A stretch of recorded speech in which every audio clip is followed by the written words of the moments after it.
Messieurs, les projets vous souhaitent une chaleureuse bienvenue à ce nouveau numéro de ce magazine Les Projets. Un magazine qui prône l'entrepreneuriat en République démocratique du Congo. Pourquoi nous nous focalisons seulement dans l'entrepreneuriat? Comme nous l'avions dit dans les numéros précédents, où nous avions parlé des enjeux de l'entrepreneuriat, nous avions dit, en passant, on rappelle que l'entrepreneuriat, c'est l'unique arme que nous pouvons disposer pour lutter contre le chômage, lutter contre les chercheurs d'emploi.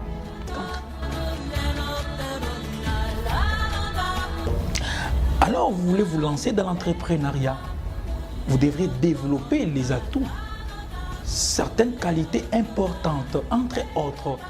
Vous voulez devenir entrepreneur, vous devriez être un bon manager. Quelle est la place du management dans l'entrepreneuriat?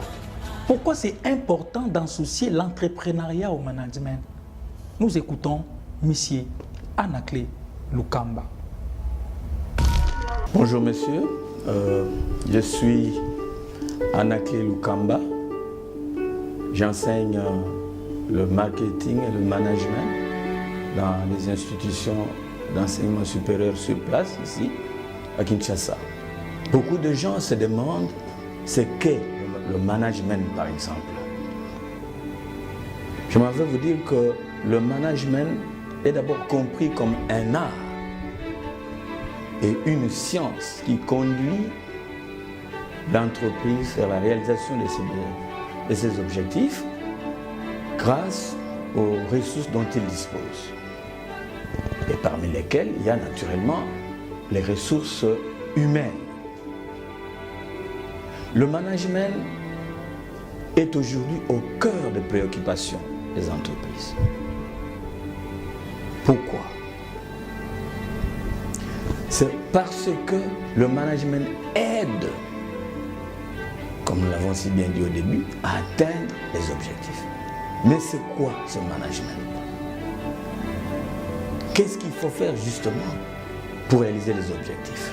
Le management en soi a plusieurs fonctions, au nombre desquelles nous pouvons citer la planification, qui est l'art de prévoir, n'est-ce pas, qui va amener à l'élaboration d'un plan d'action, et c'est ce plan d'action qui constitue en fait la boussole pour les dirigeants d'entreprise.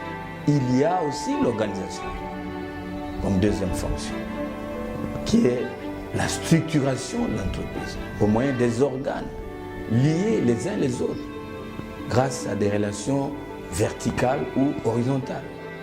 Tout ça pour atteindre les objectifs. Il y a, à ne pas oublier, le commandement, la coordination, qui font appel au leadership. Il existe en fait de nombreux styles de leadership, de commandement. Mais il faut bien les connaître. Il faut les adapter aux circonstances existantes dans votre entreprise. Et il y a aussi le contrôle, qui est une fonction encore plus importante. Parce que sans contrôle, votre plan d'action ne sera pas réalisé. C'est grâce au contrôle qu'on va suivre la réalisation des différentes étapes prévues, les actions que vous avez prévues dans votre plan d'action, si ça correspond avec la chronologie attribuée, et si, à la fin de chaque étape, il se dégage un écart. Si l'écart est négatif, qu'est-ce que vous allez faire en tant que gestionnaire, manager? Eh bien, vous allez chercher les causes de cet écart et y remédier pour la période suivante.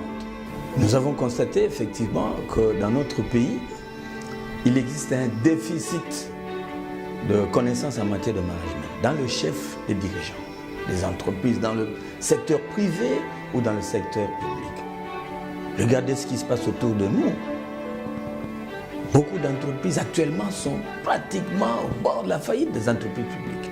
Pourquoi? C'est simplement parce qu'on n'a pas su appliquer les différentes fonctions de management que nous avons citées tout à l'heure. Le management, comme nous l'avons dit au début de notre entretien, est à la fois un art et une science. Quand nous parlons de l'art, ça fait appel, n'est-ce pas, aux capacités conceptuelles de quelqu'un. N'est-ce pas? Et quand nous parlons de science, nous faisons appel aux méthodes et techniques, aux lois qui sont établies et qu'on peut appliquer à tout moment. Donc, nous pouvons dire qu'on est manager dans la mesure où on fait tout le nécessaire pour appliquer les conceptions intellectuelles. Donc on fait appel à l'habilité de la personne. Mais cette habilité se trouve renforcée par la connaissance apprise à l'école, par exemple. Et c'est à ce moment-là qu'on devient un véritable manager. Le développement, n'est-ce pas? Merci à vous, Messie Anakle Lukamba, pour votre intervention. Sauf que nous avons appris que c'est important, mesdames et messieurs, en cherchant à se lancer dans l'entrepreneuriat, nous devrions développer aussi ce que nous appelons les managements. C'est important parce que ça vous permet à planifier, à organiser, à être des bons gestionnaires parce que c'est important. Vous serez obligé d'élaborer des projets dans ces secteurs. Vous devrez bien suivre l'évolution de ce que vous entreprenez. Alors, c'est important que vous puissiez suivre ces formations. Et les projets organisent ces formations comme cela a été annoncé par M. Anakle Lukamba. Merci pour votre intervention. Merci au studio Mayele. Merci à l'Organisation internationale de la francophonie par le canal de la délégation générale à la francophonie. Mesdames et messieurs, c'est la fin de cette émission. Retrouvons-nous dans un nouveau numéro. Au revoir.